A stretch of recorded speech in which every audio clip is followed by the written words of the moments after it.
Welcome to Unleashed at Work and Home, the show dedicated to helping veterinarians, vet techs, dog trainers, shelter and rescue workers, pet sitters, and all the other animal crazy pet professionals manage their stress and find more joy.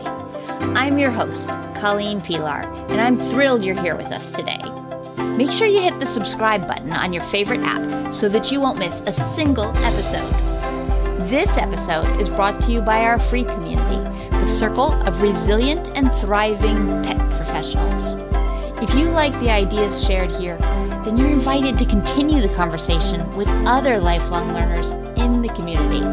You can find out more at colleenpilar.com. It's the perfect place for you to learn cool stuff, feel good, and take action to create the life you love. Come join us. Welcome back to Unleashed at Work and Home. My guest today is Stephanie Frank of Fetch Happy, and Stephanie has had quite a crazy path of getting from where she started to where she is now. So, Stephanie, tell me, what kind of a pet professional are you?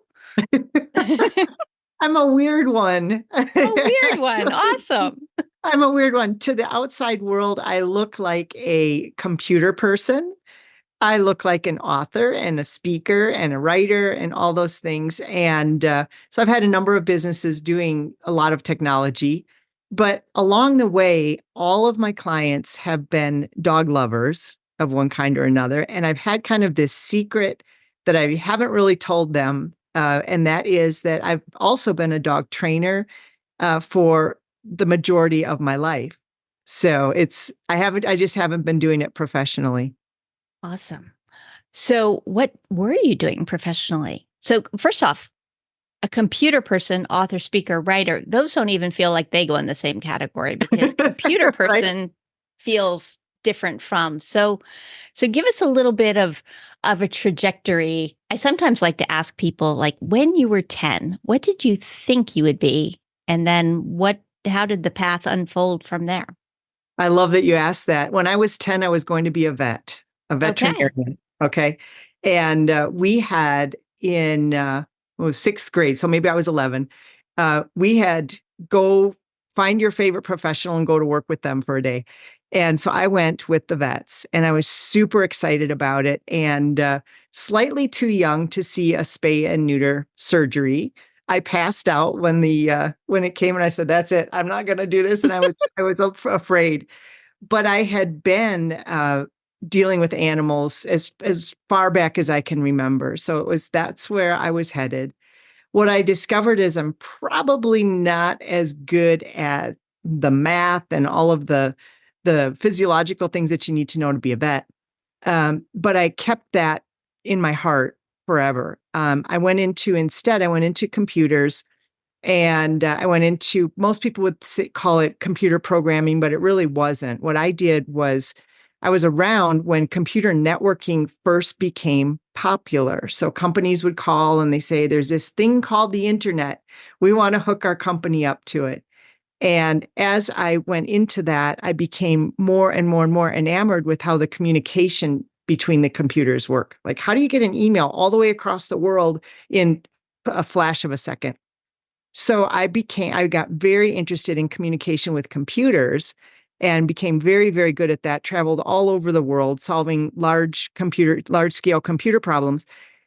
But I was really fascinated about communication and so on. And in 2000, I decided I really wanted to take that I'd been in computers doing that techie stuff for 20 years. So I decided, you know what, I really want to deal with positive psychology, human communication, and also body language, not just with humans, but also with animals. And I really started dealing with the human-animal and human-to-human bond and communication. That led me to a beautiful exploration of a lot of different modalities to help people move forward in their life, mostly in business, because I had sold my business in order to move to a new chapter. And so I helped a lot of entrepreneurs be better leaders, better communicators, I call them pack leaders, like a lot of people probably do, and just help them be more kind, more compassionate, more comfortable with how they work with others.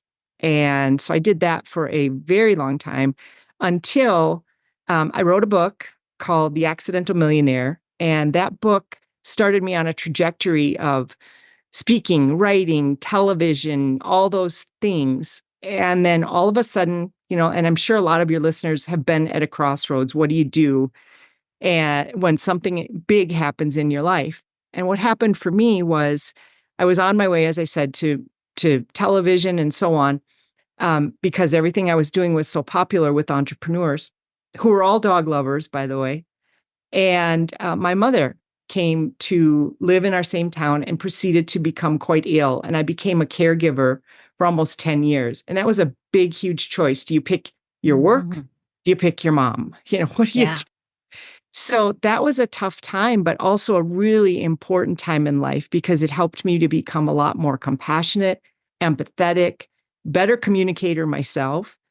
And when she passed in 2017, 2018, that time frame, it left me with the freedom to start over and really ask myself, what would I regret not doing if I frankly died tomorrow?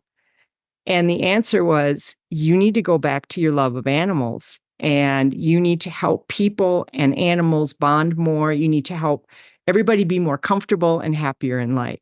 And so that's kind of the long, short story.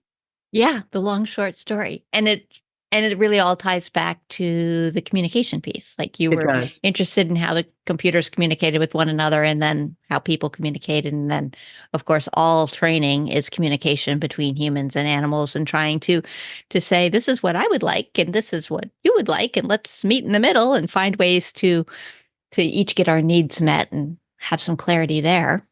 Without a doubt. And so today I've helped people work with their animals. I've helped people with their spouses, their children, their employees, and so on to do exactly what you're talking about. And it just brings me joy to see people happy and successful. Message received, and in communication, it's great. You mentioned the freedom to start over. And for so many people, that would not have felt like the freedom to start over. That moment after your mom was gone, when it could have felt to many people like I had a career and now that's gone. And I had this purpose of caring for my mom and now that's gone. And now what? But not from the stance of the freedom to start over. So tell me a little bit about what that means to you. Hmm. The freedom to start over, can say that now, but I can tell you the yuckiness that happened in order to get there. It wasn't obvious at the time. So while caring for my mother, I'm going to just tell you the dirty secret here. My husband was also getting ready to pass. So they both died in the same year. And that actually put me in the hospital, the stress of trying to deal with everything and the frustration and resentment of not being able to move forward in my own life Mhm. put me into that place. So it was like a universal 2x4 hit me in the head. And it was like, I, I couldn't do what I used to do. I couldn't get up on a stage and talk to a bunch of people because I couldn't walk in the hospital, but the stress was so bad. So, yeah, so it was kind of a forced freedom. Like, okay, what are you going to do now? Because you can't go backwards. You only can go forward. And I didn't know. I really didn't know. And so like I said, what I did was stopped. I had to, and really took some time in reflection to answer that question. What would I regret? Yeah. And I remember, I won't tell you another story yet, but that has Gonna been a keep lot. stories from us. That okay, I'll tell you. Well, I just said something that just triggered something inside of me, and when I said, I living without regret. When I was in my 20s, we worked all with police departments. And there was one detective in particular who I just adored. He was getting ready to retire, and we bought his security company to integrate into ours. And not surprisingly, the stress of his job and everything, 2 weeks later, he was raking leaves and he died. He had a heart attack and died. And that happens to so many people. Mm-hmm. And so that in itself is not unique. But what changed my life, Colleen, was this. His wife called and she said, Steph, I just want to tell you, Larry passed this morning. She told me the whole story. And then she said, but the last 2 weeks were the happiest I've seen him in the last 25 years. And that changed my life. I Yeah. thought, I am never going to live with regret ever. And I Mm-hmm. have not. So when that hospital stay happened and all the yuckiness, and I said to myself, what would Larry do? What would he would tell me to live with no regret. And so therefore, onward. Yeah. It's hard how, I guess, when life hits you with a 2x4, you have to listen, but it's hard to take that in sometimes. Like we see so many people who have that story of working and working and working until retirement. And then the retirement is so short lived because Yeah. either they don't have purpose and they're not quite sure what to do with themselves, or simply just that it's kind of like your body builds up stress until spring break and then you get the flu. And then you You get don't enjoy sick. your spring. So it's like the major life version of that. Like, yay, I made it to the finish line. And then your body goes, whoo. Right. And that's horrific. So this question of what would I regret can be used at on big and small levels. Like what would I regret in my life and what would I regret today Yeah. um, with that. Yes. You were in the hospital, unable to walk from all of the stress of caring for both your mother and your husband, who were both terminally ill. And there you were, and you were so depleted. And then you needed to start fresh, do it all again. What kind of a timeline was it between rock bottom and being like, okay, what I would regret is not doing more with dogs and people who love dogs and sharing these gifts. How long was that period? Well, both a blessing and a curse. When I got out of the hospital, I had to reestablish myself. That took 18 months. So uh, that was, I had to heal basically. Mm-hmm. And then I really started thinking, and then I started trying for a couple of years the old things. I went back to software. I went back to computers. I went, because I don't know what forward looked like at that moment. And so it's been an evolution over the last 5 or 6 years to say, okay, this is what I'm going to do next and help people and animals have a better bond. And so that's been slow because, if you've been doing something for however long you've been doing it, from, in my case, 20, 30 years, Mm-hmm. your whole identity can be hung up in that.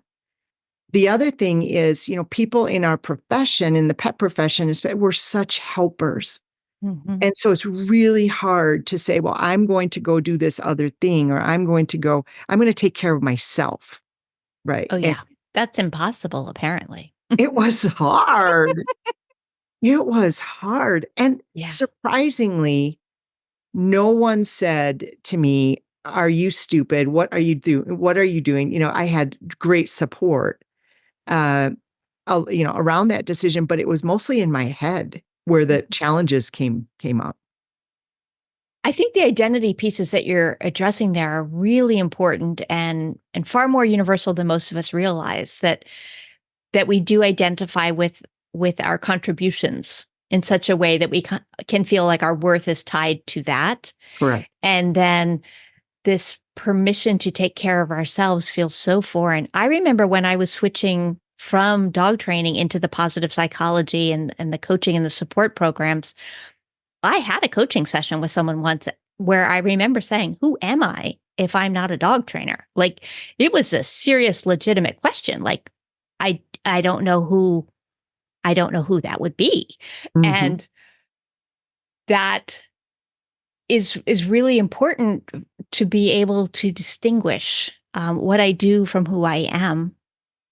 And that's not that easy, especially in our culture, in American culture for sure, where we're all about, so what do you do? So Right. tell me about what you do.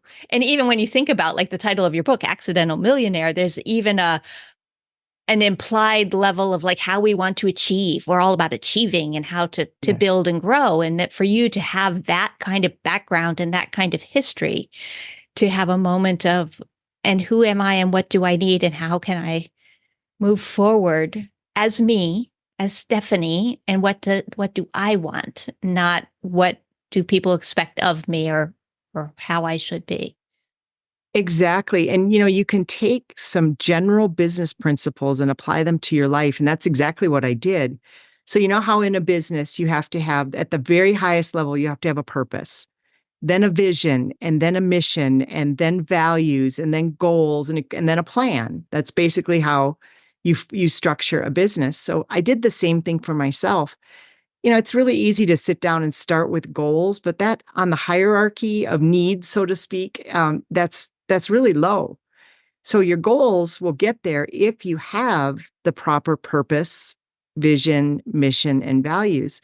So your values really, what's important to you really should be creating, this was what I said to myself anyway, should create the rails. So my top value might be freedom. So I might go and pick a career or pick something to do that sounds really neat in the moment, but might not give me my top need for freedom. And so I really had to do some things around that. Along the way, I had a house with 5 dog kennels in it. And I thought, this is going to be so cool. I'm going to have dogs at the house. There are 5 kennels. There's all this cool place to go and whatever. And then I thought, Steph, you have to get on a plane. This is when I was still speaking. You have to get on a plane every week. How is this dream of having a, kennel in your house? How does that help with freedom? And it didn't. And so it helps you make the right decisions. I'm not going to say they're easy, but it helps.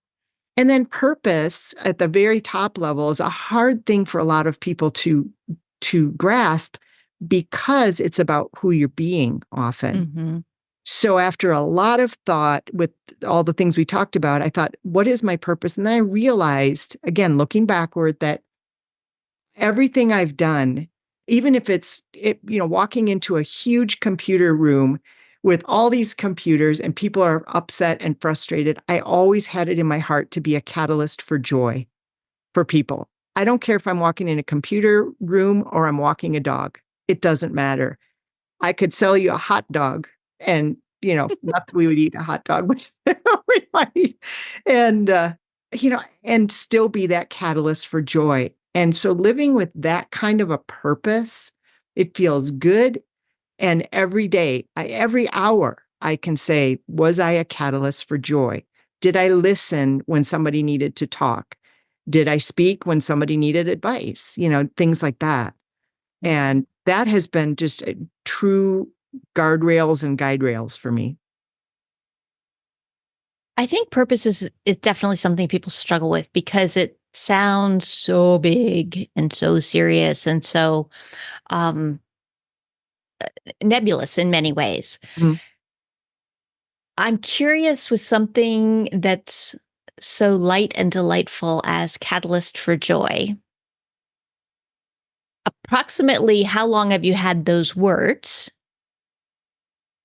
And then I have a follow-up question after we have that answer. So how long would you say that you've had those words, Catalyst for Joy? When I sold my company in 2000 is when I first came up with who am I now? That was my first major transition from computers to business coaching. And that's when I was having the whole who am I now conversation. And that's when that came. So it's been 20, 24, 25 years. Yeah. And then that 10-year-old Stephanie who followed a vet to work one day and passed out during a spay-neuter surgery. I don't do that anymore. Would that have felt true to her, Catalyst for Joy? Absolutely. Absolutely. In the 10-year-old way, I'd be out in the woods or the backyard playing with the butterflies and the hummingbirds and the, whatever. And just, that was joy for me. And then I realized I can be joyful for other people. I can show off my butterfly and they'll smile and they'll be happy for the moment. And that just warmed my heart. Yeah. And it's unique and personal in yours. Like we don't all need to be catalysts for joy. That's not No. not the goal. The No. goal is to have something that resonates with each person individually. And Mhm. I love the phrase catalyst for joy. It's such an awesome, delightful, juicy phrase. And I think that purpose can be hard to encapsulate that way, but yours feels to me like it's clear and easy for you to see, and just a truism through your life. Like you can feel that it's just always been true. At various times you've had more access to it than others, but that it's been you. That's been Stephanie.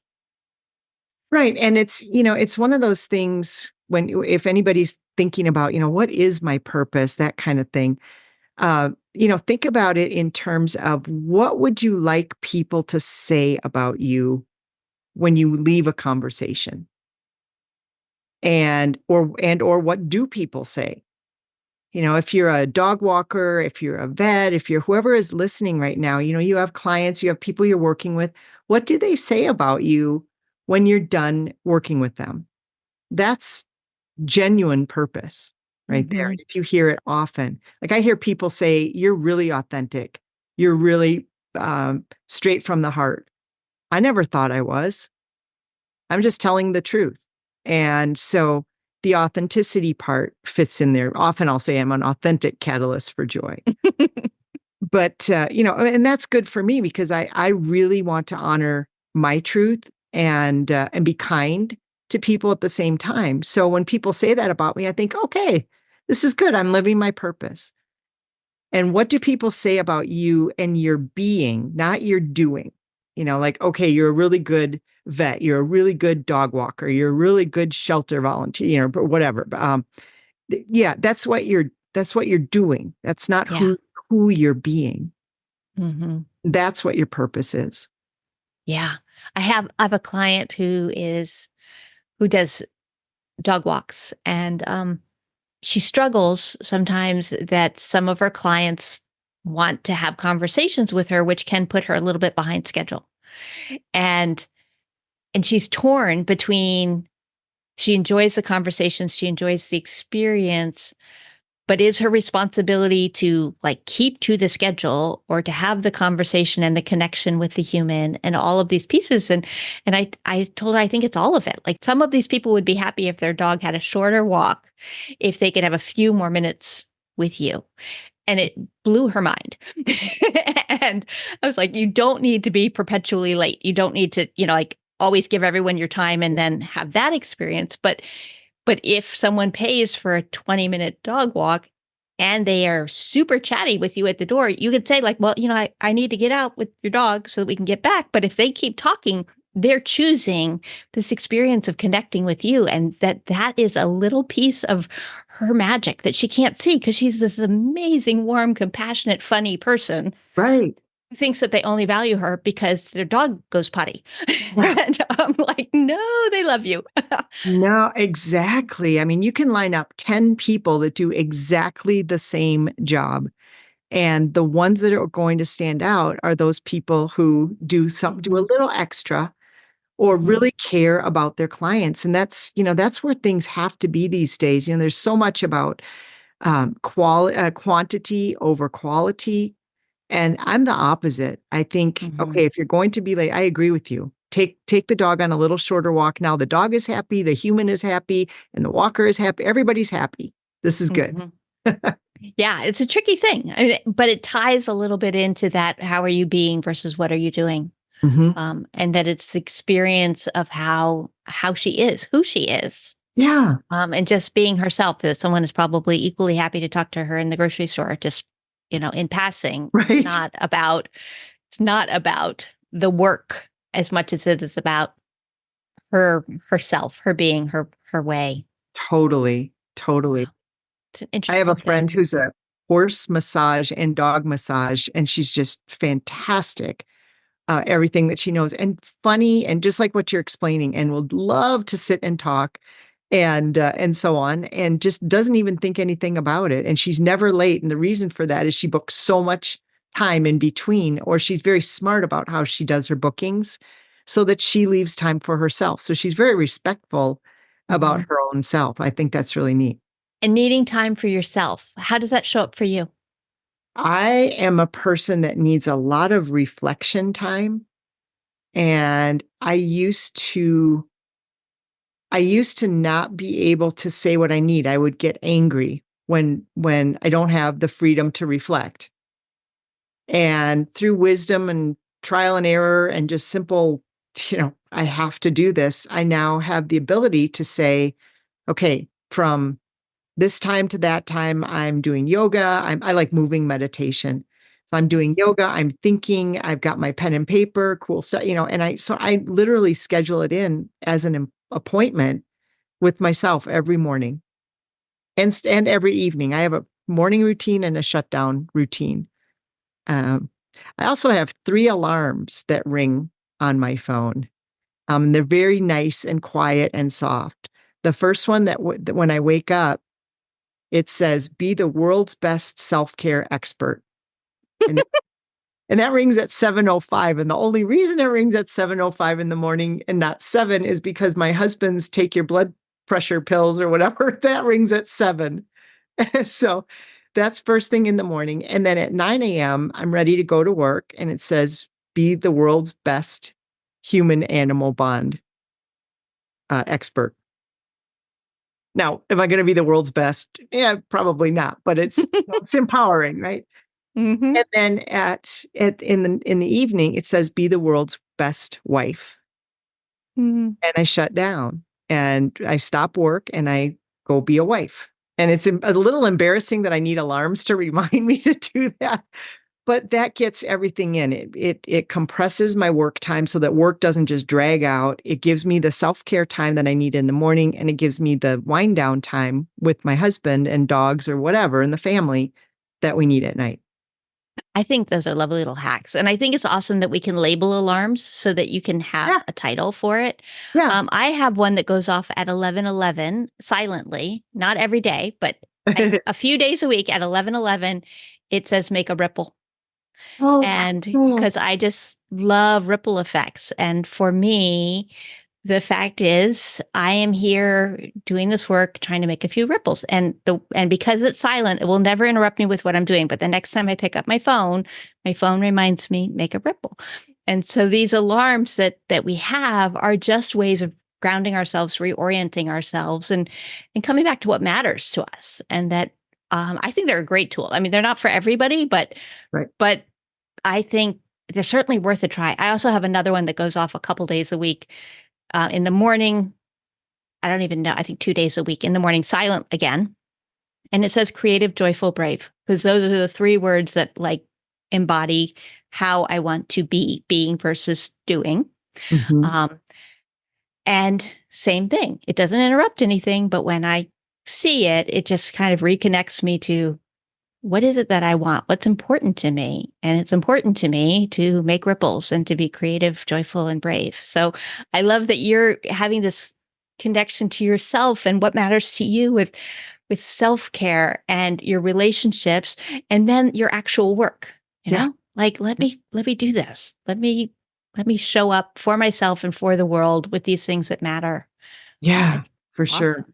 Maybe that's your purpose. I don't know what your purpose statement is. Maybe you're a creative, joyful, brave ripple maker. Maybe.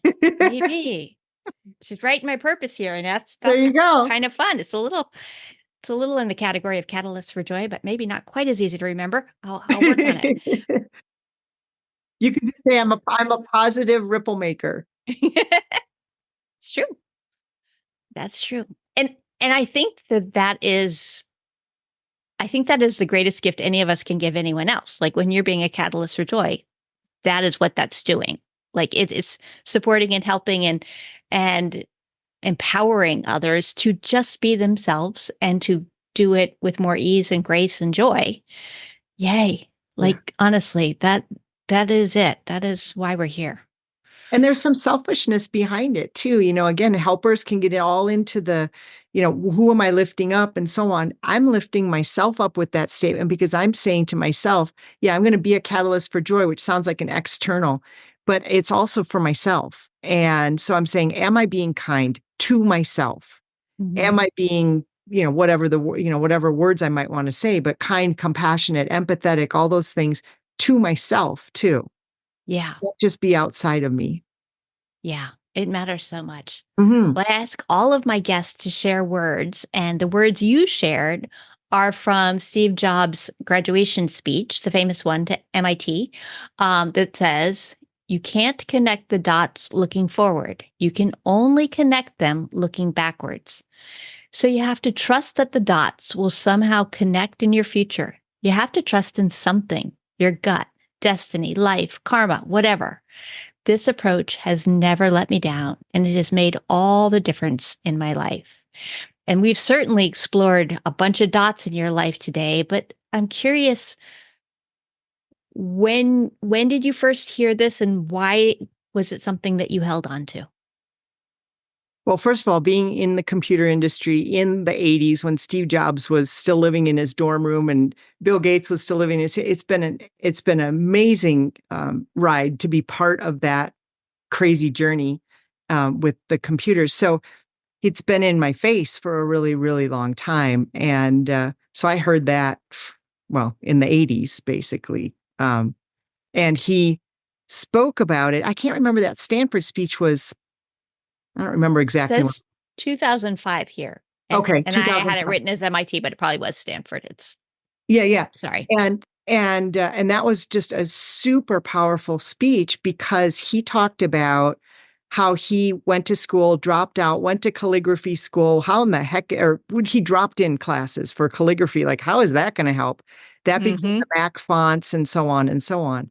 And so the way that I attribute that to my life is, people always say to me, well, and you even said it, how can you go Mm-hmm. computers and author and speaker? None of this makes sense. You sound like this Renaissance woman well, to me, it's all communication. That 10-year-old girl talking with the animals, understanding body language, that's communication. Into computers, communication, ones and zeros. I got bored with ones and zeros. I wanted to go much deeper with the human communication and so on, and the positive psychology and all that. So to me, the thread, the dots, connecting them backwards, it makes total sense. It might not make sense to anybody else. It's all about communication and connection for me. Those are my dots going backwards. Going forward, I really hope they connect in the future. I have no idea. No clue. I feel certain they will. Feel certain they will. Because I think that we can use this with everyone's life. I mean, certainly everyone I've ever talked to about connecting dots back, we can see how things connect and lead together and fit, and like things that make no sense at all. Um, Suddenly makes I worked as an editor right out of college. Uh-huh. So what does that have to do with anything? Doing defense contracting manuals, like Yep. military stuff. And then when I wound up writing a book, it made all the difference in the world to have had Right. that background in technical Right. writing. I'm like, oh, well, now that's why that happened. And like the Right. pieces just kind of make sense backwards, but they don't always make sense as we look forward and try to reach for them. So you have to trust in something, your gut, destiny, life, karma, whatever. What do you Mhm. trust in? I trust the universe to deliver cues, and I trust my gut to receive them. Mm. What helps you to know that that is true, that you can trust yourself to receive the information that's available to you? It's been a decision and a practice, and that's part of that mindfulness time or that thinking time or that quiet time uh, to actually digest and go, oh, wow, that thing happened for my benefit, whatever that thing is, right? But otherwise, I used to move so quickly that I would miss a lot of things. And then it was a struggle to bring things up the hill and try to push it and make it happen and all that stuff. Something just happened yesterday, and I was struggling, and I was trying to think it with my thinking brain. Right, I can figure this out. I can figure it out, and I couldn't. So I wore myself out. So I finally said, "That's it. I'm just going to go lay down." And I said, "Universe, give me the dumb." Okay, I swore, but I was like, "Give me the answer, right?" And I laid down for about 5 minutes with the full intention that, I was just going to relax for a second. And I let go of wanting to solve the problem Instead, I focused on just relaxing, not even receiving. I just ignored it. 5 minutes. It wasn't 5 minutes, Colleen. And the answer popped up. I jumped up. I was like, oh, thank you. And that completes the circle, of course. When the universe delivers, you receive it, you must acknowledge it.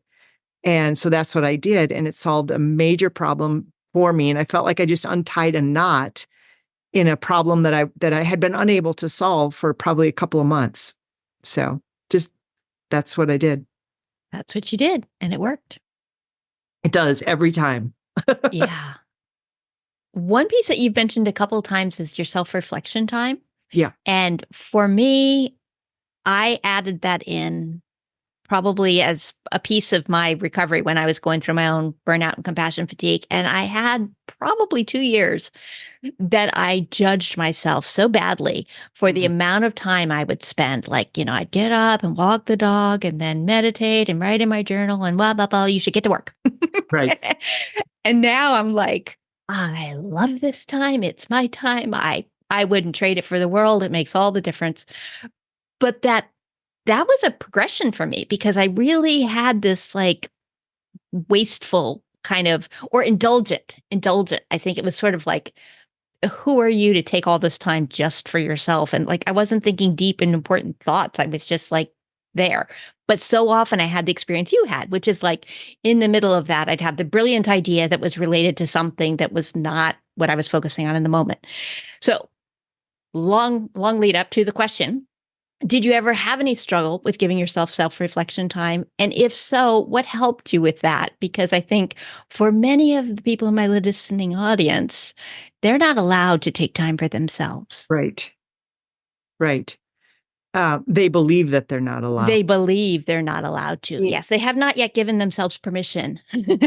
Right. And here we are talking about, walks in the woods, and you go out here and you set your timer and you do all these things. Maybe not everybody can do that during those like today is one of these super busy days. I mean, back to back to back appointments, and it's been a ridiculous day. But I will tell you this, for everyone, like I had an appointment just before this, I left 5 minutes early so that I could have 5 minutes to myself, no interruptions. I drew a little picture. I did some breathing work and just recentered, and just even 5 minutes is okay. And so I had, not only did I give myself permission, but it was like I had to, for the benefit of being clear and strong for the next thing. And we're so glad you did, because here you are, clear and strong. We're the next thing, which is awesome. So if people wanted to learn more about you and your work, how could they do that? Oh, sure. My website is fetchyourbestlife.com. And you can find all kinds of information there. There's a fun thing on there called the bark type, which is a new personality typing for dogs and their humans that I just released recently. And that's going really, really well. I took the components of human personality and applied it to dogs. And I'm not talking about breed characteristics here or that kind of thing. I'm talking about how they approach the world. And I've been fascinated by that, for a very long time. And I've done so much in the personal space on personality that I decided to do that. So that's there. Again, it's fetchyourbestlife.com. Well, I will link up to that in the show notes. Thank you so much for taking time to talk to me today. It was really fun. It was wonderful. Thank you. Thanks for listening to Unleashed at Work and Home. I invite you to come learn more at colleenpelar.com, where you can be steady, be strong, and be long.